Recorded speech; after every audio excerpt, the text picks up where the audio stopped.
सोचो अगर आप कल सुबह उठो और न्यूज आए कि गवर्नमेंट ने सारे टैक्स बंद कर दिए हैं। ना कोई जीएसटी है, ना कोई इनकम टैक्स है और ना ही कोई रोड टैक्स है।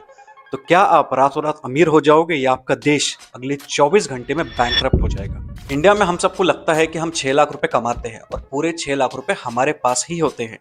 पर सच तो ये है कि बैंक अकाउंट में आने से लेके बैंक अकाउंट से निकलने तक गवर्नमेंट हर मोड़ पे खड़ी है आपसे अपना हिस्सा मांगने के लिए। आज इस वीडियो में मैं टैक्स की पूरी कुंडली खोलूंगा, हिस्ट्री से लेके आज तक के पेट्रोल टैक्स के हिडन गेम्स तक, जो रोज आपके सामने कटते हैं और आपको पता तक नहीं चलता। इस वीडियो के बाद आप अपनी पे स्लिप को कभी पहले जैसा नहीं देखोगे। सबसे पहली बात तो ये है कि टैक्स कोई मॉडर्न बीमारी नहीं है दोस्तों, ये हजारों साल पुराना सिस्टम है। पर तब टैक्स का मतलब सेवा नहीं, लूट होता था। एंशिएंट इजिप्ट में जब पैसे नहीं हुआ करते थे तो फार्मर्स अपने अनाज दे के अपना टैक्स दिया करते थे। वहां के राजा के लोग खेतों में जाते थे, खेत नापते थे और जितना टैक्स बनता था उतना राशन लेके आ जाते थे। फिर हम बात करें एंशिएंट रोम की, और एंशिएंट रोम में एक स्पेशल टैक्स था जिसका नाम था नमक, यानी कि सॉल्ट टैक्स। उस टाइम नमक बहुत ज्यादा कीमती हुआ करता था, ऑलमोस्ट सोने जितना कीमती। रोमन सोल्जर्स को जो पेमेंट मिला करती थी उसका नाम था सैलरियम, और उसी वर्ड से आज का मॉडर्न वर्ड बनता है सैलरी। और हाँ, उस सैलरी पे भी टैक्स लगता था। पुराने यूरोप के टाइम में टैक्स का लॉजिक बहुत ज्यादा सिंपल हुआ करता था। राजाओं को पैसों की जरूरत होती थी, कभी महल बनाने के लिए, कभी जंगे लड़ने के लिए, तो वो सीधा कहते थे या तो टैक्स दो या तो जेल जाओ। लेकिन 1799 में ब्रिटेन ने पहली बार इनकम टैक्स इंट्रोड्यूस किया, नेपोलियन से जंग लड़ने के लिए। वहां से शुरू हुआ मॉडर्न टैक्स का सिस्टम। और इंडिया में मॉडर्न टैक्स की शुरुआत हुई एक जंग से। डेट थी 24 जुलाई 1860। इसी दिन ब्रिटिश गवर्नमेंट ने इंडिया में पहली बार इनकम टैक्स लगाया, और रीजन बहुत सिंपल था, 1857 की वॉर। 1857 की क्रांति के बाद ब्रिटिश का बहुत बड़ा नुकसान हुआ।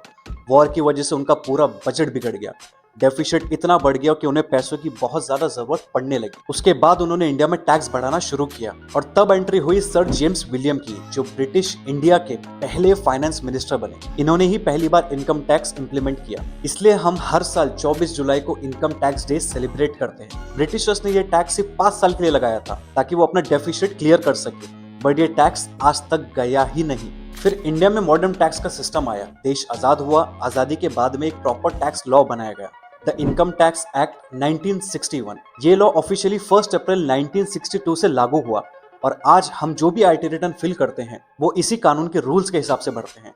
60 साल से ज्यादा हो गए, पर इंडिया का पूरा टैक्स सिस्टम आज भी इसी फाउंडेशन पे चलता है। लेकिन 1970s में इंडिया का टैक्स सिस्टम दुनिया का सबसे डेंजरस टैक्स सिस्टम बन गया था। इंदिरा गांधी, जो कि हमारी उस वक्त की प्राइम मिनिस्टर थी, उनके टाइम पे हाईएस्ट टैक्स रेट था 97.5% का।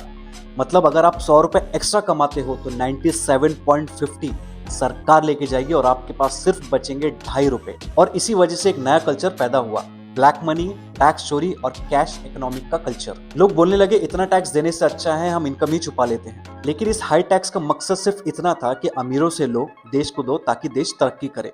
पर हुआ इसका एकदम उल्टा, यानी कि टैक्स चोरी, ज्यादा करप्शन और ज्यादा ब्लैक मनी, और इसी वजह से इंडिया की ग्रोथ रुक गई। अब आते हैं हम आज के मुद्दे पे कि आपकी सैलरी है 6 लाख रुपए, यानी कि महीने के आप कमा रहे हो 50,000 रुपए। अब आप सोचते हो मैं तो टैक्स ब्रैकेट में आता ही नहीं हूं, मुझे क्या टेंशन। लेकिन इंडिया का टैक्स सिस्टम कुछ इस तरीके से है, जब आप पैसे कमाते हो तब इनकम टैक्स लगता है, जब आप वही पैसे खर्च करते हो तो जीएसटी लगता है, और कभी कभी पैसे पहले से टैक्स होते हैं पर उन पे भी दोबारा टैक्स लगाया जाता है। मतलब पैसे हर स्टेज पे गवर्नमेंट को मिलते रहते हैं। अर्निंग पे टैक्स, स्पेंडिंग पे टैक्स, सेविंग पे भी टैक्स। इसलिए हम सोचते हैं कि इतना कमाने के बाद भी पैसा कम क्यों पड़ जा रहा है। चलो अब हम करते हैं सिंपल कैलकुलेशन। न्यू रिजीम 2016 के रूल्स के हिसाब से 12 लाख तक कोई टैक्स नहीं है, यानी कि जीरो टैक्स आफ्टर रिबेट्स। तो आपका डायरेक्ट टैक्स जीरो होना चाहिए। पर रुकिए, यहाँ पे आता है जीएसटी ट्रैप। इंडिया में हर चीज पे जीएसटी है। आप फोन रिचार्ज करते हो 18% जीएसटी, कपड़े खरीदते हो 12% जीएसटी, रेस्टोरेंट में खाना खाने जाते हो तो 5 से 18% का जीएसटी, यानी कि ऑन एन एवरेज अगर मैं पकड़ूं तो 10% जीएसटी हर चीज पे। अब ये मान के चले कि 50,000 की सैलरी से आप 30,000 रुपए स्पेंड करते हो, जिसपे 10% के हिसाब से आपके 3,000 रुपए का जीएसटी चला गया, यानी कि साल के 36,000 रुपए आप सिर्फ जीएसटी टैक्स में दे देते हो, उन पैसों से जो कि ऑलरेडी टैक्स फ्री थे। और फिर मैं बात करूं पेट्रोल और कार ट्रैप के बारे में। अगर आप 8 लाख की गाड़ी लेते हो उस पे 2 लाख का जीएसटी लगता है, 60,000 का आप रोड टैक्स देते हो, और पेट्रोल जो कि फॉर एग्जांपल आप 100 रुपए का खरीदते हो उस पे 45 से 50 रुपए सिर्फ टैक्स लगता है। और अगर आप महीने के सिर्फ 60 लीटर पेट्रोल भी यूज करते हो तो साल के 35,000 रुपए आप सिर्फ पेट्रोल टैक्स में देते हो। और कहानी सिर्फ यही खत्म नहीं होती है, फिर आता है टोल टैक्स। गाड़ी खरीदते हुए आपने ऑलरेडी 60,000 रुपए का रोड टैक्स दे दिया था, लेकिन जब आपकी गाड़ी हाईवे की तरफ निकलती है तो वहां एक और टैक्स खड़ा होता है जिसे कहते हैं टोल टैक्स। और अब टोटल की बात करूं तो आपकी सैलरी 6 लाख रुपए, जिसमें से आपने जीएसटी दिया 36,000 रुपए, पेट्रोल टैक्स दिया 35,000 रुपए और टोल टैक्स मान के चलिए 10,000 रुपए। तो टोटल आपने 80,000 रुपए उन पैसों से दिया जिन पे कभी कोई टैक्स लगना ही नहीं चाहिए था। और जो लोग 12 लाख प्लस कमा रहे हैं उनके लिए बैड न्यूज कि उन्हें पहले गवर्नमेंट टैक्स पे देना है, उसके बाद में ये सारे टैक्स भी सर्वाइव करने हैं। अब बात करें कि 6 लाख कमा के हम ज्यादा से ज्यादा पैसे सेव कैसे कर सकते हैं, क्योंकि ये सारे टैक्स से बचने का कोई भी जुगाड़ नहीं है। पर इसका सिंपल सा जवाब है लाइफस्टाइल चेंजेस। सबसे पहले अपना लाइफस्टाइल चेंज करना बहुत जरूरी है, यानी कि स्टॉप लाइफस्टाइल इन्फ्लेशन। 6 लाख कमा के 10 लाख वाला ईएमआई मत लो, क्योंकि प्रोसेसिंग फीस पे तक 18% का जीएसटी होता है।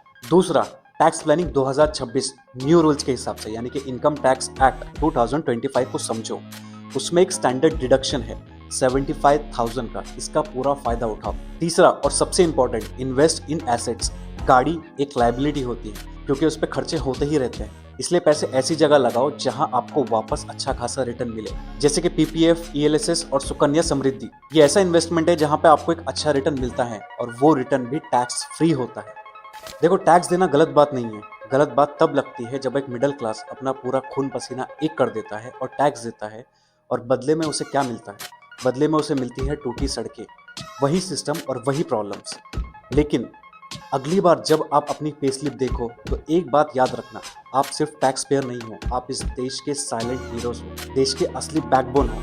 अगर आपको भी लगता है कि मिडिल क्लास डिजर्व बेटर करता है तो इस वीडियो को ज़्यादा से ज़्यादा शेयर करो, ताकि मिडिल क्लास इंडियन को अपनी असली वैल्यू समझ में आए। कमेंट में ज़रूर लिखना मिडिल क्लास, और मैं हूँ फराज। और अगर आपको ये इन्फॉर्मेशन पसंद आई है तो मुझे फॉलो करें। मिलते हैं नेक्स्ट वीडियो में।